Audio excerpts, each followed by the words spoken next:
한 주간도 평안하셨습니까?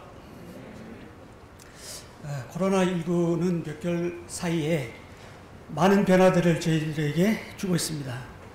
제가 신앙생활 한 지 벌써 40년이 되어 가는데 여름 캠프 없이 지내기는 이번이 처음 같습니다. 여러 성도님도 마찬가지일 거라 봐요.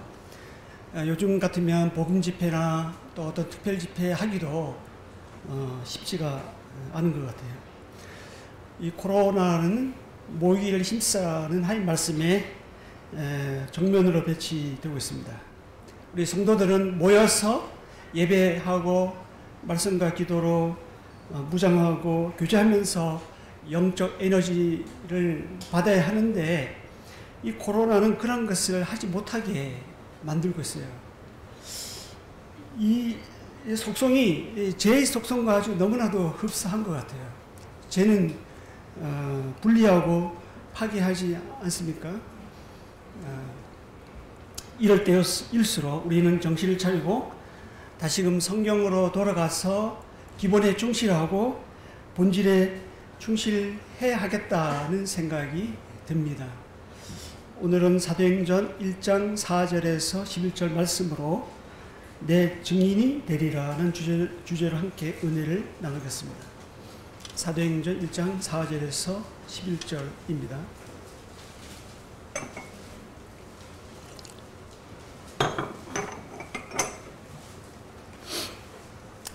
찾으셨으면 함께 읽겠습니다.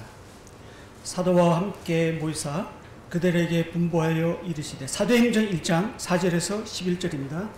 시작. 사도와 함께 모이사 그들에게 분부하여 이르시되 예루살렘을 떠나지 말고 내게서 들은 바 아버지께서 약속하신 것을 기다리라. 요한은 물로 세례를 베풀었으나 너희는 몇 날이 못되어 성령으로 세례를 받으리라 하셨느니라. 그들이 모였을 때 예수께 여쭈어 이르되 주께서 이스라엘 나라를 회복하심이 이때니까 하니 이르시되 때와 시기는 아버지께서 자기의 고난에 두셨으니 너희가 알 바 아니요 오직 성령이 너에게 임하시면 너희가 권능을 받고 예루살렘과 온 유대와 사마리아와 땅끝까지 이르러 내 증인이 되리라 하시니라. 이 말씀을 마치시고 그들이 보는데 올려져 가시니 구름이 그를 가리어 보이지 않게 하더라. 올라가실 때 제자들이 자세히 하늘을 쳐다보고 있는데 긴 옷 입은 두 사람이 그를 곁에 서서 이르되 갈릴리 사람들아 어찌하여 서서 하늘로 쳐다보냐. 너희 가운데 하늘로 올라지신 이 예수는 하늘로 가심을 본 그대로 오시리라 하였느니라. 방금 전 읽은 이 본문 말씀은 지상에서 예수님이 하신 마지막 말씀입니다. 4절 하반절에서 아버지께서 약속하신 것을 기다리라는 것은 아버지 하나님께서 주시기로 약속하신 성령을 가리킵니다. 이 약속대로 사도들과 모인 무리들은 기다렸습니다. 그리고 2장에서 오시리라고 한 그 성령님이 오심으로 이 말씀이 성취되었습니다. 5절에서 나오는 성령 세례, 이것은 그리스도를 믿는 모든 사람들에게 성령이 모든 삶을 주장하실 것을 말씀하고 있습니다. 즉 성령으로 거듭난 사람만이 8절에 나오는 예수님의 증인의 삶을 살 수 있다는 것을 강조하고 있는 것입니다. 그리고 6절에서 8절에 보면 두 가지 가치관이 대립되고 있는 것을 볼 수가 있습니다. 6절에서는 이스라엘 나라의 회복하심, 그리고 8절에서는 성령에 의한 하나님 나라의 확장입니다. 즉 6절에서는 여전히 아직까지 제자들은 예수님이 생전 살아계실 때도 마찬가지였죠. 뭔가 한 자리 차지하려고 혈연이 되고 있었는데 누가 더 크냐, 한편은 뭐 오른쪽 나는 왼쪽 이렇게 자리 차지하려고 예수님을 열심히 따라다녔는데요. 이때까지만 해도 제자들은 이스라엘이 아직 로마의 압제로부터, 로마 식민지에 있었기 때문에 로마의 압제로부터 해방되어 주님이 다스리는 정치적인 회복으로 이해하고 있었습니다. 그렇게 되면 자신들도 예수님이 이제 왕으로 회복하게 되면 자신도 권력의 한 자리를 얻게 되기를 기대했습니다. 하지만 예수님은 8절에서 직접 8절에서 이렇게 말씀하셨잖아요. 오직 성령이 때와 시기는 아버지께서 자기의 고난에 두셨으니 너희가 알 바 아니요. 예수님은 이 땅에서 정권을 바꾸는 것에 관심이 없었습니다. 정치적인 것이 아닌 구속적인 것에 관심이 있었습니다. 복음으로서 하나님 나라가 확장되는 것에 관심이 있었습니다. 이 제자들의 이 양면성은 우리가 복음서에서 봐도 알 수가 있는데요. 복음서에서 나타난 제자들과 사도행전 2장 이후에 나타나는 제자들의 모습은 100% 완전히 다릅니다. 성령님의 권능을 받고 사도행전 2장 이후에 성령님이 오신 이후에 제자들의 모습은 성령님의 권능을 받고 용기와 담대함이 생겨서 예수님의 부활의 증인으로서 능력 있는 삶을 살아갔습니다. 예수님의 부활을 경험한 이 제자들은 보이는 이 땅에서의 가치관과 소망을 접어두고 하나님 나라의 가치관과 소망으로 옮기는 계기가 되었습니다. 우리도 이 땅에 살면서 마찬가지인 것 같아요. 이 두 가지 가치관 대립 속에 늘 갈등하면서 살아갑니다. 하나는 이 땅에 우리가 잠시 머물며 나그네에서 잠시 머물며 살아가면서 좀 더 풍요롭고 안정되게 살아가기 위해서 우리가 부단히 공부도 하고 노력하지 않습니까? 근데 또 다른 하나는 우리 마음속에 억눌리는 것이 하나 있죠. 복음으로서 하나님 나라를 확장하는 일입니다. 보이는 이 세상을 쫓아가다 보면 세상이 추구하는 그 가치관에 따라서 나도 모르게 온 몸이, 온 마음이, 온 모든 것이 젖어들어서 목적을 잃고 가는 경우가 많이 있습니다. 여전히 우리가 보이는 세상의 가치관이냐, 보이지 않는 하나님 나라의 가치관이냐, 이 두 영적 싸움에서 우리가 늘 선택해야 하는, 매일매일 선택해야 하는 영적 싸움 가운데 삽니다. 근데 하나님이 믿는 우리에게 기대하는 것은 무엇일까요?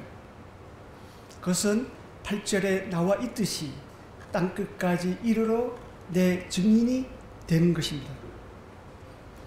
이 말씀은 마태복음 28장 19절 20절에서 아시는 바와 같이 그러므로 너희는 가서 모든 민족을 제자로 삼아 아버지와 아들과 성령의 이름으로 세례를 베풀고 내가 너희에게 분부한 모든 것을 가르쳐 지키게 하라고 하신 예수님의 최대 지상 명령을 다시 한번 성령으로 확증하고 있습니다.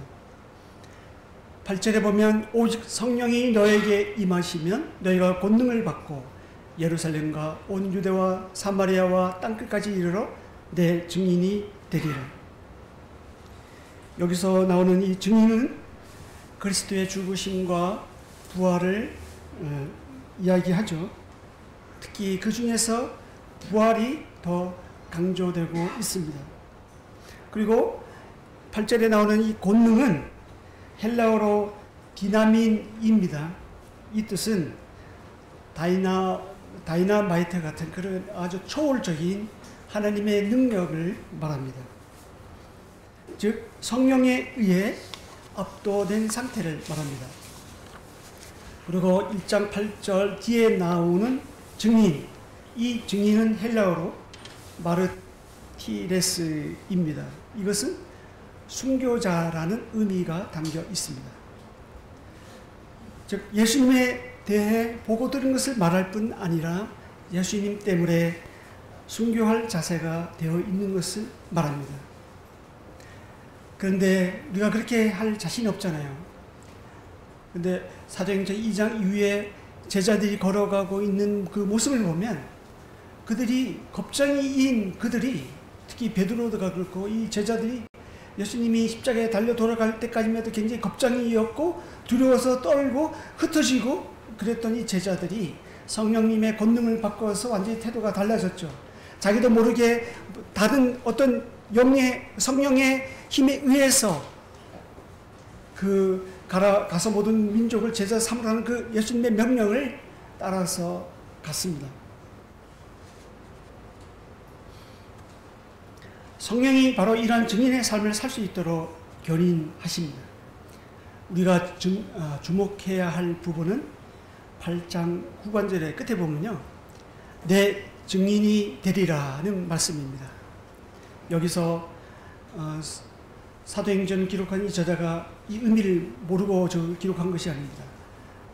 가서 모든 민족으로 제자를 삼으라는 명령어가 아니라 내 증인이 되라. 내 증인이 되라는 명령어가 아닙니다. 내 증인이 되리라. 증인의 주체가 내가 아니라 성령이라고 분명히 말씀하고 있습니다. 즉 성령에 압도되면, 성령의 충만을 받으면, 성령의 인도함을 받으면 증인의 삶이, 성령이 증인의 삶으로 우리를, 저와 여러분을 증인의 삶의 도구로 사용하신다는 약속입니다. 마태복음 28장 19절에 나오는 가서 모든 민족을 제자로 삼아라. 이것은 예수님의 지상 최대 명령이죠. 이 말씀은 우리가 어떤 협력하거나 어떤 타협해서 우리가 결정하는 문제가 아닙니다. 이것은 순종의 문제입니다. 우리가 순종하느냐 마느냐에 따라서 우리의 삶이 달라집니다. 그런데 사도행전 1장 8절에 나오는 내 증인이 되리라는 좀 달라요. 이것은 마치 우리가 포도나무 가지가 포도나무에 붙어 있을 때 좋은 열매를 많이 맺듯이 우리가 성령으로 충만하고 성령에 따라서 살면 성령이 내 마음에 감동을 주시고 다른 사람을 보면 불쌍한 마음을 주시고 전도하고 싶은 마음을 주시고 마땅히 준비는 안 됐지만 그런 마음을 마태복음 28장 19절에 대한 말씀에 우리가 순종하기만 하면 우리 안에 거하시는 성령이 그렇게 살 수 있도록 그런 말씀을 생각나게 하시도록 우리를 견인하신다는 것입니다. 비록 우리는 연약하죠. 무능합니다. 하면 잘 안 되는 것을 경험합니다. 그럼에도 불구하고 성령은 그런 우리를 자신의 복음의 도구로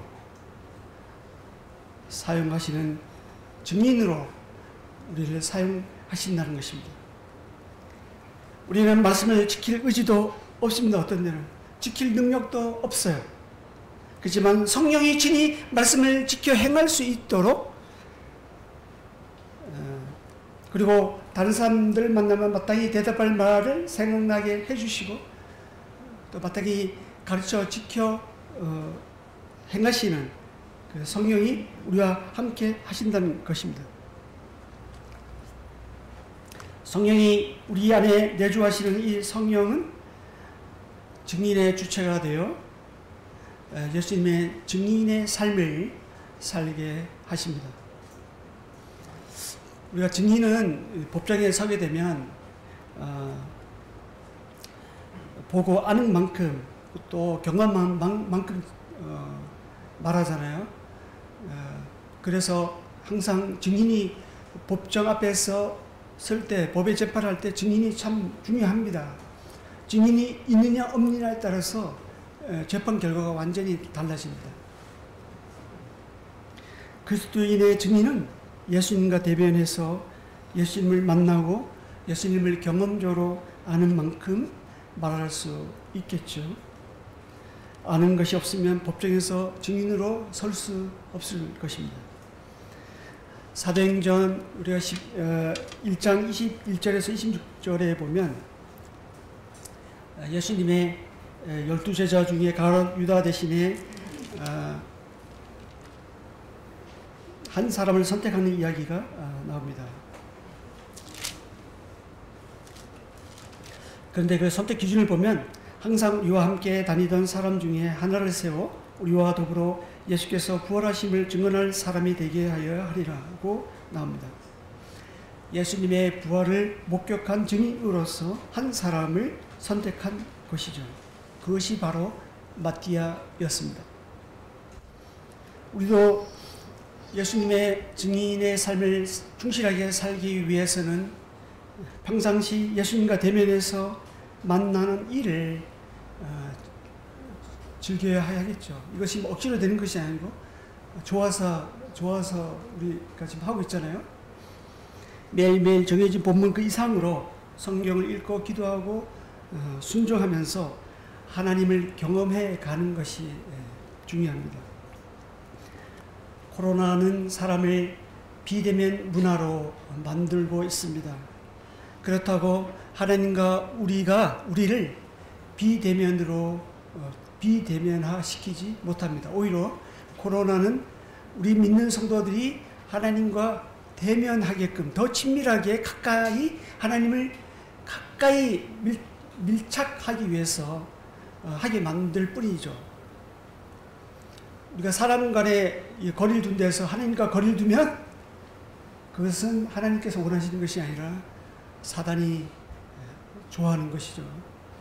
우리가 사단에 동조할 것이 아니라 이런 코로나가 있을 때 오히려 하나님과 밀착해서 그분 옆에 함께 걸어가고 그분의 음성을 듣고 예수님을 만져보고 예수님의 얼굴 시선도 맞춰보고 예수님께 묻고 주님이 어떻게 말씀하시는지 우리가 들어보고 그런 기회인 거예요, 지금이.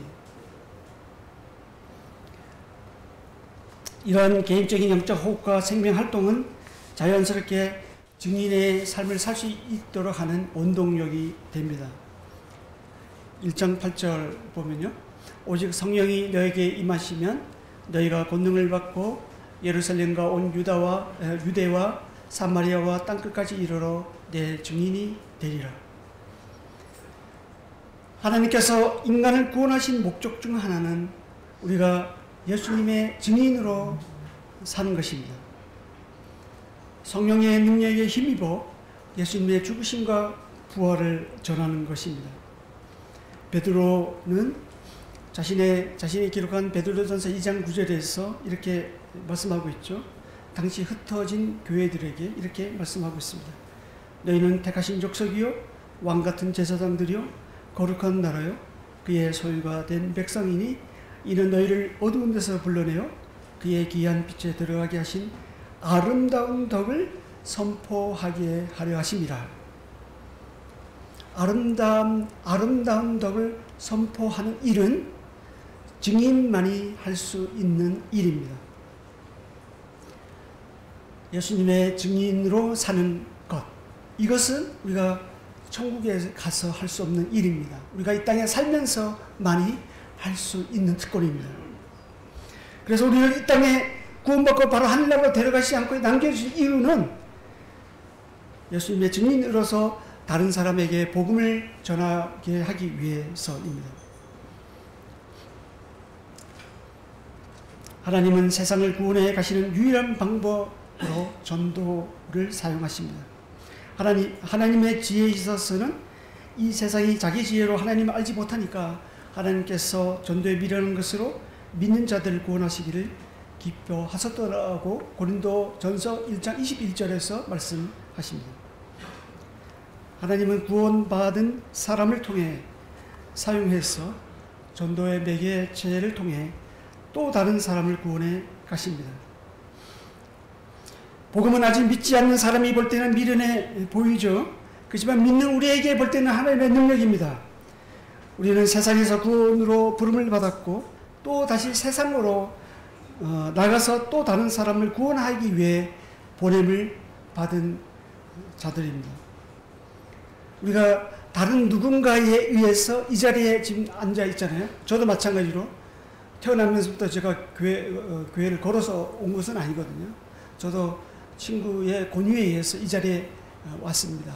여러 성도님들도 마찬가지죠. 누군가의 권유에서, 누군가에 의해서 이 자리에 지금 앉아 있습니다.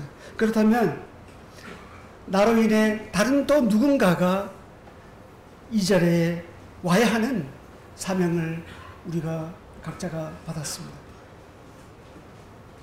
요한복음 1장 40절에서 42절에 보면 시몬 베드로 형제 안드레가 나옵니다. 그는 예수님을 만난 후 제일 먼저 한 일은 자기 형제 시몬에게 찾아가서 우리가 메시아를 만났다 라고 말하는 것이었습니다.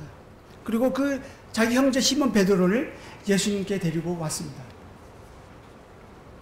안드레는 자기가 경험적으로 만난 그 예수님을 자기 형제 시몬에게 전했습니다. 이 시몬이 사도행전 2장에 와서 성령 강림 이후에 첫 번째 설교를 했습니다. 2장 24절에 보면 이렇게 말하죠. 하나님께서 그를 사망의 고통에서 풀어 살리셨으니 이는 그가 사망에 매여 있을 수 없었음이라. 또 2장 32절에 보면 이 예수를 하나님이 살리신지라 우리가 다 이 일의 증인이로다 라고 자신을 예수님의 증인으로 소개하고 있습니다. 예수님의 죽으심과 부활의 증인으로 담대히 전하고 있습니다. 3장에 와서 이 베드로는 솔로몬 행각에 모인 사람들에게 생명의 주를 죽였도다. 그러나 하나님이 죽은 자 가운데서 그를 살리셨으니 우리가 이 일의 증인이라고 말하고 있습니다. 얼마 전까지만 해도 그 성전에 모여있는 사람들에게 무서워서 도망가던 이 베드로가 이제는 예수님의 증인으로서 내가 전에는 그 어느 이제 그 종이 베드로 보고 너 예수님과 함께 있던 자가 아니냐 할 때 난 모른다 이렇게 부인했던 이 베드로가 이제는 내가 안다. 내가 그분을 안다. 라고 담대하게 증거하고 있는 것입니다. 사도 바울도 예수님을 믿는 사람들을 죽이려고 혈안이 되고 여기저기 막 쫓아다녔잖아요. 그런데 부활의 예수님을 주님을 만난 이후에 그의 삶은 180도로 완전히 달라졌습니다.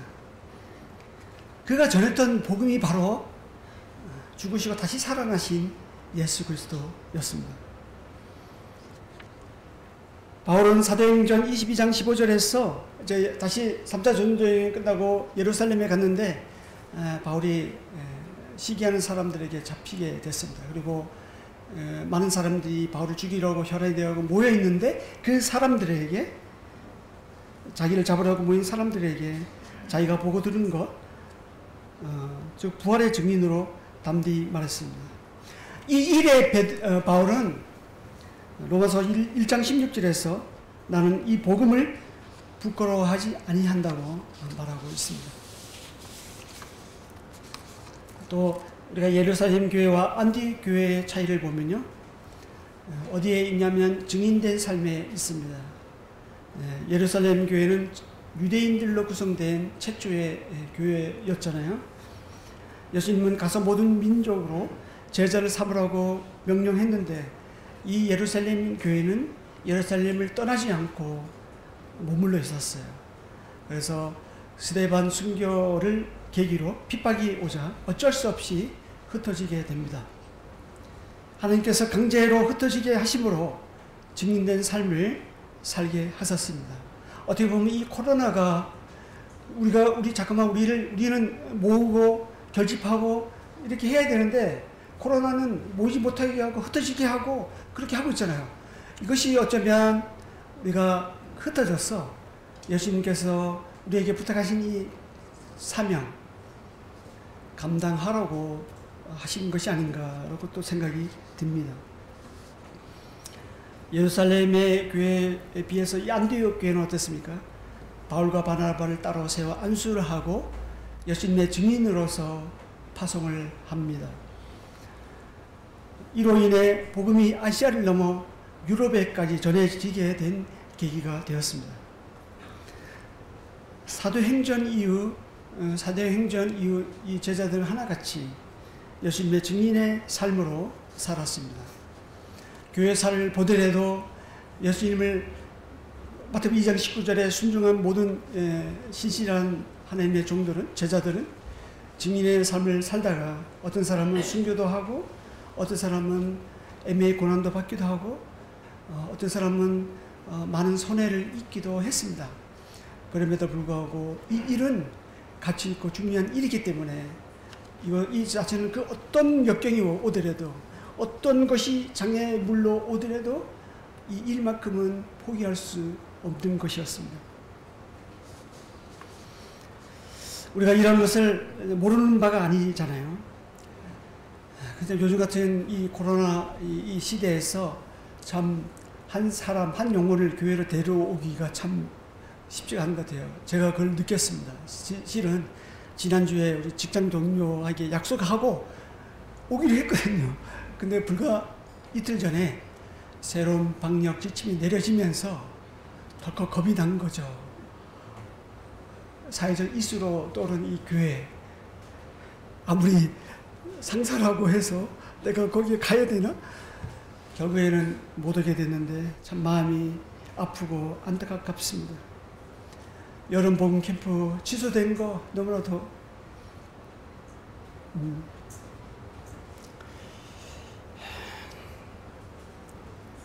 안타깝고요. 대신에 우리가 복음 집회로 하려고 해도 하자고 말할 수 없는 이 현실도 안타깝습니다. 그렇다고 우리가 여기서 주저앉을 수 없잖아요.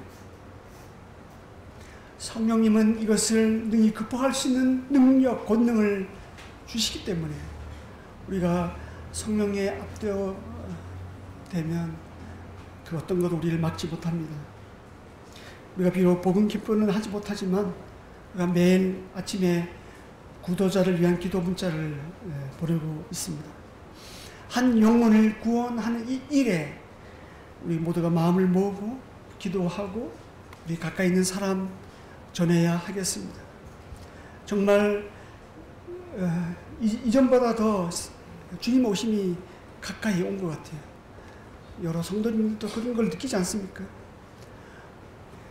바로 오늘 이 시간 예수님이 다시 온다 해도 아무도 왜 이렇게 빨리 오셨습니까? 라고 말할 사람이 아무도 없습니다.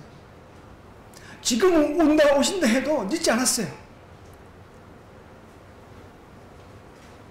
그런데 한 영혼 더 구원하시기 위해서 은혜 때를 마감지 않고 있다는 사실을 우리가 알고, 우리가 전하지 않으면 지옥에 갈 그 사람, 그 한 사람 우리가 외면하지 말고 교회 가자, 예수님 믿어라 전해야 하겠습니다. 올해 시작하면서 제가 복음으로 한 영혼을 섬기는 한 해가 되자고 제안한 적이 있습니다. 이것이 말로만 아니 행함으로 되었으면 좋겠습니다. 가족, 친척, 친구, 동료, 이웃 중에서 한 영혼을 섬기는 이 일을 우리가 아직 반년이 남아있으니까 한 영혼을 섬기는 우리가 되었으면 좋겠습니다. 당장 올해 전하지 못한더라도 한 영혼을 위해서 기도하고, 그리고 한번 시도해보고, 정말 성령님이 권능으로, 성령님의 권능으로 그런 지혜를 주시냐 안 주냐 해본 사람만이 알 수가 있어요. 주시겠다고, 주신다고, 증인이 되리라고, 내가 그 일을 하겠다고, 내가 주체가 된다고 오늘 이 본문에서 말씀하고 있습니다. 이것은 그렇게 해본 사람만이 알 수가 있어요. 저는 얼마 전부터 한 영혼과 복음으로 교제하고 하기 시작했습니다. 이런 기도, 사랑, 인내, 끈기가 필요합니다. 그렇지만 이 가치 있는 일이기에 우선적으로 시간과 마음을 쏟고 있습니다. 우리가 이런 일에 포기하고 낙심하지만 않는다면 때가 되면 거두게 될 것입니다. 저는 이것을 믿습니다. 이것은 선택의 문제가 아닙니다. 순종의 문제입니다. 성령을 따라 행하면 성령이 예수님의 증인으로 살도록 우리의 삶을 이끄십니다. 어느덧 대면보다는 비대면 문화가 자리 잡고 있습니다. 이제 설마 했던 온라인 예배도 현실이 되었습니다. 그만큼 이제는 비대면 사역인 이 방송과 인터넷 유튜버 사역이 중요해지고 있습니다. 제가 유튜버다 보니까 5분, 10분짜리로 5분, 6분 이렇게 아주 짧게 핵심적으로 딱딱 이렇게 만든 그런 것들이 있더라고요. 굉장히 제가 동기부여가 됐는데 이렇게 하면 좋겠다는 생각도 들었습니다. 저희 교회의 강점이라면 그 중에 뭐 많은 강점이 있지만 그 중에 두 가지를 꼽을 수 있죠. 하나는 연대기 성경 읽기로 1년에 1독을 한다는 것, 또 하나는 극동방송 설교입니다. 제가 극동방송 사역을 해보니까 코로나 시대에 정말 중요하고 필요한 비대면 복음 매체이더라고요. 이제 2월달부터 복음 시리즈가 시작되어 10월 초까지 중순까지 이제 시리즈로 나가고 있습니다. 그리고 그 이어서 10월 말부터 내년 3월까지는 요한복음에 나타난 예수님의 7 말씀을 가지고 복음으로 시리즈로 또 나갈 생각입니다. 매주 한 편의 설교 안에 복음의 내용이 다 들어있도록 지금 원고를 작성하고 있습니다. 그래서 언제 들어도 그 한 편 한 편만 들으면 복음의 내용이 다 들을 수 있도록 했고요. 이것이 또 연속성 있게 또 이어지도록 지금 이렇게 하고 있습니다.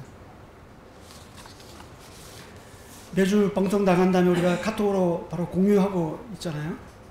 이것을 주변 지인들에게 잘 전달하기로 이렇게 클릭하고 오른쪽 누르면 전달이라는 게 있어요. 공유나 전달. 전달해갖고 이름만 지우면 바로 나가요. 그래서 클릭해서 그냥 클릭만 하면 바로 방송 들을 수 있도록 굉장히 편리하게 되어 있습니다. 이것을 잘 활용하면 좋겠어요. 이 극도방송 사역은 제 개인의 사역이 아니잖아요. 여러 성도님들이 낸 헌금으로 운영하는 교회 사역입니다. 따라서 이 일에 성도님들이 적극적으로 참여할 필요가 있습니다. 지금 팟빵에 올려서 이제 홈페이지에 이제 링크 걸어 놓고 있는데, 우리가 이제 물건을 사기 위해서 회원 가입하잖아요. 우리 필요에 의해서 회원 가입해서 물건을 뭐 쿠팡이라든가 그런데 물건을 구입하고 있는데, 여기는 이제 회원 가입하는데 어렵지 않아요. 회원 가입해갖고 좋아요도 누르고 구독도 누르시기 바랍니다. 왜냐하면 어차피 이 복음의 매개체가 많은 사람들에게 전달해서 듣게 하는 데 목적이 있거든요. 어차피 헌금이 들어가는 이 일을, 그래서 그렇게 하려면 우리 서대문교회 성도님들이 적극적으로 참여해갖고 많이 눌러줘야지, 그 많이 누르면 누를수록 그만큼 더 많은 사람이 한 명이라도 더 볼 수가 있어요.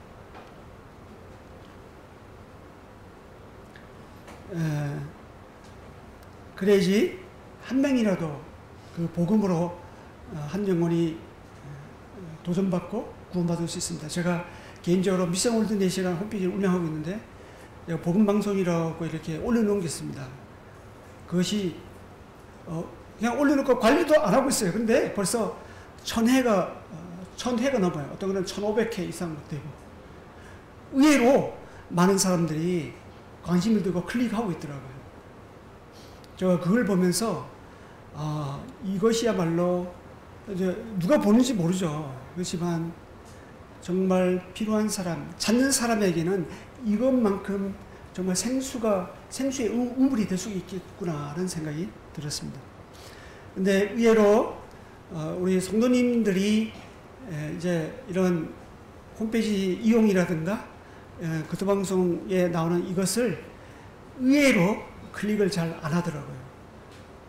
의외로 관심이 없더라고요, 우리가. 근데 제가 이렇게 말씀드려야지 알잖아요. 그래서 관심을 가져주시고 우리가 이 일에 함께 복음의 증인된 삶에 참여하면 좋겠습니다. 11절 보시겠습니다.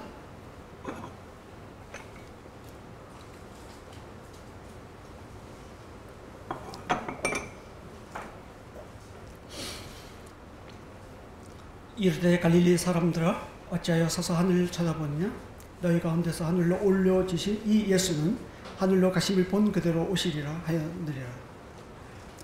여기서 보면 하늘로 가심을 본 그대로 오시리라고 새로운 약속을 하고 있습니다. 예수님은 다시 오십니다. 방금 전 우리가 주의 만찬 행하면서 주의 다시 오심을 전하지 않았습니까? 예수님이 다시 오시면 제일 먼저 무엇을 물어보실까요? 그것은 아마 마지막 제자들에게 부탁하신 말씀일 것이라고 저는 확신합니다. 바로 얼마나 증인의 삶을 살았느냐, 내가 부탁한 것을 얼마나 너희는 잘 지켰느냐, 분명히 물어보실 것입니다. 예수님의 다시 오심은 믿지 않는 사람들에게는 재앙의 날이요 심판의 날이 될 것입니다. 하지만 믿는 우리에게는 구원의 날이요 결산의 날이 될 것입니다. 예수님이 다시 오시면 반드시 우리의 삶을 회개할 것입니다. 계산할 거예요. 마태복음 2장, 손을 놓고 마태복음 25장 14절 보실까요?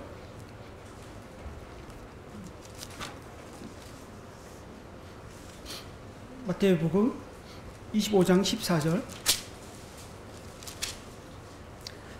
14절부터 보면 달란트 비유가 나옵니다. 또 어떤 사람이 타국에 갈 때 그 종들을 불러 자기 소유를 맡긴 것 같으니 각각 그 재능대로 한 사람에게는 그 금 5달란트를, 한 사람에게는 2달란트를, 한 사람에게는 1달란트를 주고 떠났더니 5달란트 받은 자는 바로 가서 그것으로 장사하여 또 5달란트를 남기고 2달란트 받은 자도 그같이 하여 또 2달란트를 남겼으되 1달란트 받은 자는 가서 땅을 파고 그 주인의 돈을 감추어 두었더니 오랜 후에 그 종들의 주인이 돌아와 그들과 결산할세. 21절에 보면 그 주인이 이르되 잘하였도다 착하고 충성된 종아 내가 적은 일에 충성하였음에 내가 많은 것을 내게 맡기리니 내 주인의 즐거움에 참여할지어다. 24절에 보면 1달란트 받았던 자도 와서 이르되 주인이여 당신은 굳은 사람이라 심지 않는 데 거두고 해치지 않는 데서 모는 줄을 내가 알았으므로. 26절 그 주인이 대답하여 이르되 악하고 게으른 종아 내가 심지 않는 데서 거두고 해치지 않는 데서 모는 줄로 내가 알았느냐. 이 말씀에 보면 이 말씀에서 우리가 무엇을 알 수가 있을까요? 예수님께서 공생의 기간 동안에 제자들에게 이 말씀이 우리가 아까 사도행전 1장 4절에서 11절에 본 이 상황과 너무나도 흡사합니다.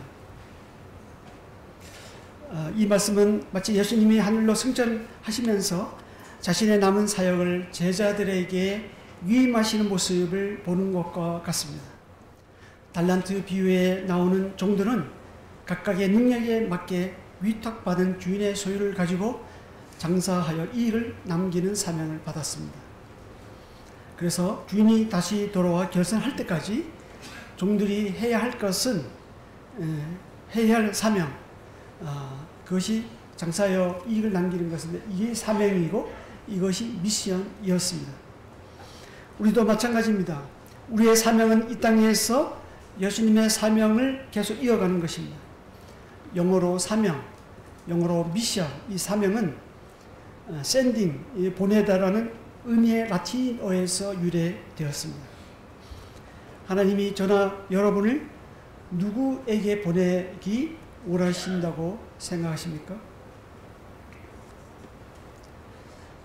지금은 소그룹이나 집단으로 대면하는 것을 피하는 시기입니다. 하지만 우리가 학교나 일터에서 꼭 만나야 하는 사람들이 있습니다. 만나고 있는 사람들이 있죠. 이런 사람들마저 비대면할 수는 없어요. 바로 옆집에 사는 부부, 길 건너편에 사는 가족, 아래층에 근무하는 동료, 함께 커피 마시는 친구, 동료, 이런 우리가 처한 모든 환경이 사실 우리가 사명을 수행해야 할 사람들이고 장소입니다. 이제 곧 주인이 돌아와서 결산할 것입니다. 바로 하늘로 올려주신 이 예수는 하늘로 가심을 본 그대로 오십니다. 바로 그날 우리에게 맡겨진 증인의 사명, 이 사명이 결산될 것입니다. 우리가 전했기 때문에 천국에 가게 될 사람이 한 사람이라고 있어야 하지 않을까요? 천국에 우리가 갔을 때 한 사람이라도 내게 와서 당신 때문에 내가 여기 왔다고 말할 사람이 있어야 하지 않겠습니까? 그렇다면 이것만큼 더 영광스러운 일이 어디 있겠습니까? 결산하는 그날이 되면 많은 사람을 옳은 대로 인도하는 그 사람이 하늘의 별과 같이 반짝거릴 것입니다.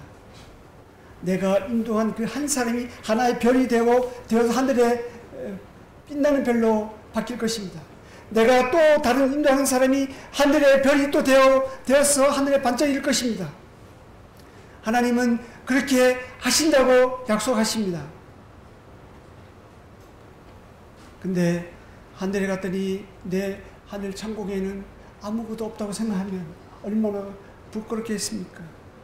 근데 이러한 일에 우리가 너무 자책할 필요도 없고 자기를 너무 이렇게 좋게 생각할 필요도 없습니다. 그래서 하나님께서 이 시간 우리에게 이런 말씀을 주십니다. 우리가 마태복음 28장 19절 20절에 있는 말씀에 순종해서 의지적으로 어떤 데는 그냥 이렇게 던져보고 말해보고 권하고 그렇게 되면 어떤 사람은 싫어할 거예요. 요즘에 그런 얘기 듣는 거 별로 좋아하는 사람 없더라고요. 싫어하죠, 당연히. 그렇게 말하면 어떤 사람은 우리를 미워할 거예요. 그렇게 해도 그런 걸 한번 경험해 봅시다, 우리. 괜찮아요. 그렇게 해서 어떤 불이익? 그렇게 해서 내가 어떤 불이익을 당하고 내가 현재 있는 자리에서 물러나고 괜찮습니다. 하나님은 더 큰 영광을 우리에게 주시고 하늘에서뿐만 아니라 이 땅에서도 더 크게 다른 것으로 보상해 주십니다.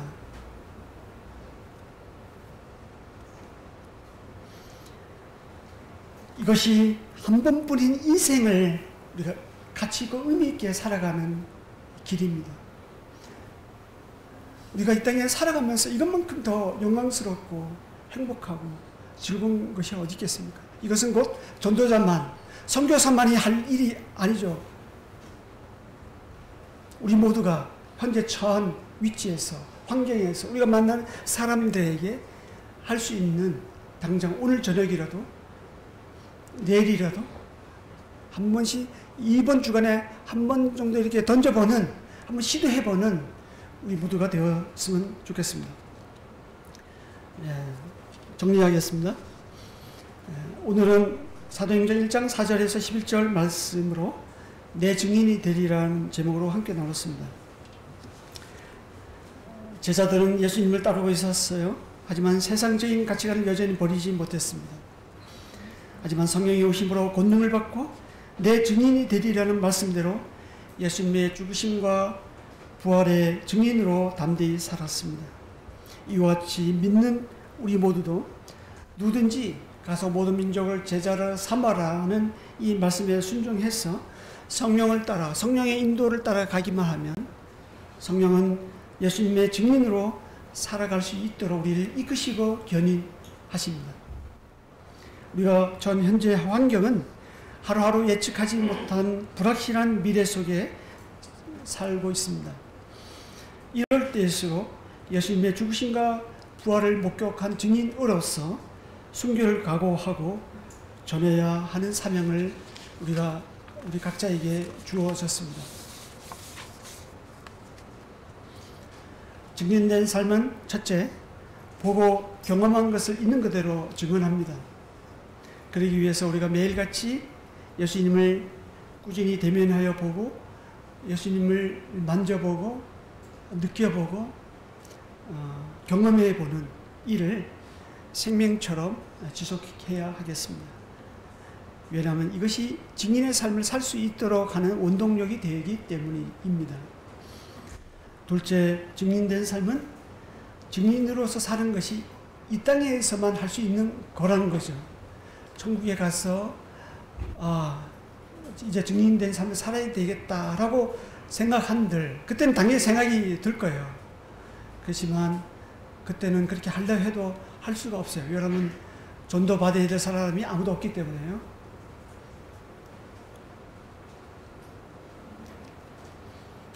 평상시 우리가 만나는 사람이 곧 우리가 예수 그리스도를 증언해야 할 사람들입니다. 이 일은 결코 멈출 수 없습니다. 코로나 그 어떤 것이 우리 앞에 오더라도 이 일만큼은 멈출 수 없어요.